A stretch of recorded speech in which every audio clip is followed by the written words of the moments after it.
Magandang araw po ng Biyernes mga kaibigan. Ngayon po ay September 13, 2024. I-update ko lamang po kayo sa lagay po ng ating panahon. Pero bago ho yan, sa mga hindi pa po nakalike at nakasubscribe po sa ating channel, pakiusap po ng isang like at subscribe at pahit po ng notification bell para ma-notify ko po kayo sa mga susunod po natin na weather update. So mga kaibigan, patuloy pa rin po nating minomonitor eto nga pong si severe typhoon na Bibingka, na nasa labas pa rin po ng Philippine Area of Responsibility. Ngayon po, ang kanyang layo po mga kaibigan ay meron na pong estimated po na 1,885 kilometers dito po sa may bandang east of Northern Luzon po mga kaibigan. Ang kanyang hangin po ngayon ay lumakas na po sa 100 kilometers per hour, malapit pa rin po sa sentro na may bugso pong pumapalo sa 125 kilometers per hour.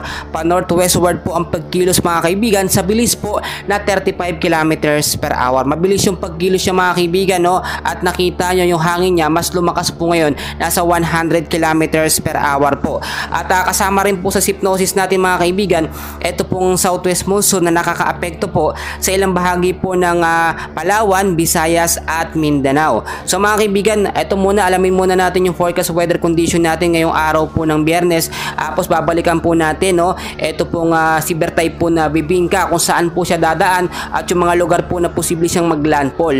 Dito po mga kaibigan sa area po ng Palawan, Occidental Mindoro, Western Visayas, Negros Island Region, BARMM, Zamboanga Peninsula at Sacsayhuaman mga kaibigan, makakaranas po yung weather condition po dyan, monsoon rains po. Ang ibig sabihin po yung pabugso-bugso pong pag-ulan mga kaibigan. So mag-ingat po tayo dyan dahil po yun sa hanging habagat or southwest monsoon. So yung mababang lugar po dyan, mag-ingat po sa banta ng pagbabaha. Gayun din po sa mga landslide prone area mga kaibigan, mag-ingat po kayo sa mga mountainous area, especially yung mga wala pong puno, mga putol-putol yung puno, mag-iwas po kayo dyan dahil prone po yan sa landslide.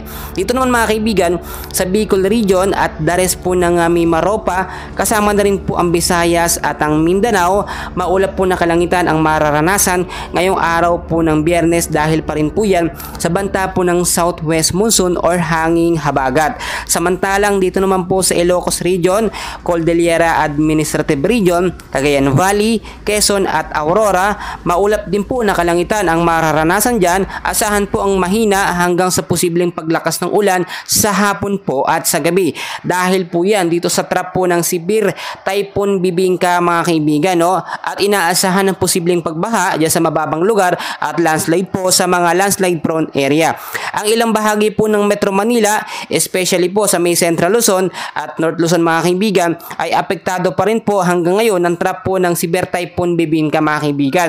So mag-ingat din tayo sa mga posibleng biglaang buhos po ng pag-uulan. So mga kaibigan, kung titignan po ninyo sa ating pinaka-live radar, ay ngayong umaga po ng Biyernes ay bahagya pong hihina yung hangin nga po, itong si typhoon na Bibingka o severe typhoon Bibingka sa 85 kilometers per hour.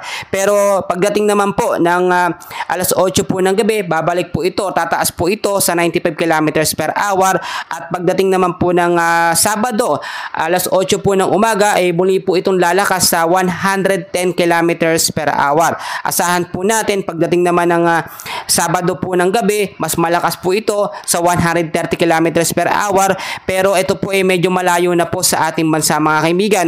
Medyo nakakaapekto pa rin yung trap ng kanyang hangin dahil nga malaki yung nasasakop ng palibot ng hangin itong severe typhoon Bibingka mga kaibigan. Pero asahan po natin, within this week po, ito po ay lalabas na o nakalayo na totally, hindi na po ito mamamonitor sa ating radar.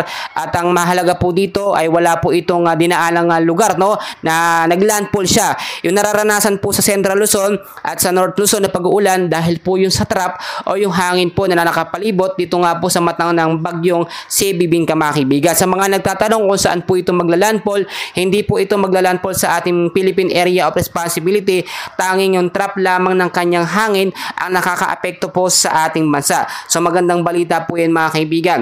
At dahil nga po tinala na rin po ng Pag-asa na ngayong buwan po ng Setyembre, 2 hanggang 3 bagyo po. So nakakadalawa pa po tayo ngayon at yung sinasabing nakaraan sa update natin within 2 weeks na bagyong darating, ito na nga po, napaaga pa. Tulad ng aking sinasabi, mahirap po i-predict ang galaw ng bagyo ng panahon. Minsan kahit matagal pa yung pagdating niya, ayon sa track ng weather system natin, minsan nagugulat na lamang tayo ay nasa loob na pala siya ng Philippine Area of Responsibility. So mas maganda hanggat wala pa pong direktang nakapasok na bagyo sa ating bansa at hanging habagat lamang po ang ating binabantayan as of now at itong trap ng Severe Typhoon Bibingka, maging handa na lamang po tayo. Tanggalin po natin yung mga basura sa mga kanal dahil yun po yung nagiging main cause ng mga biglaan pong pagbabaha, mga kaibigan. At pinapaalala ko din, mga kaibigan, kahit itong si Typhoon Bibingka ay papaalayo na sa ating bansa, maging alerto pa rin tayo sa mga posibleng sama ng panahon na pumasok po sa ating bansang Pilipinas. So mga kaibigan, ngayong araw po ng Biyernes, yan lamang po ating update. Mamaya po muli, i-update ko kayo sa lagay ng ating panahon. So panatilihin at check lamang po kung kayo nakalike at nakasubscribe sa ating channel at pahit ng notification bell para mag-upload po tayo ay nanonotify ko po kayo ng mabilisan. Maraming salamat po at magandang umaga po sa inyong lahat.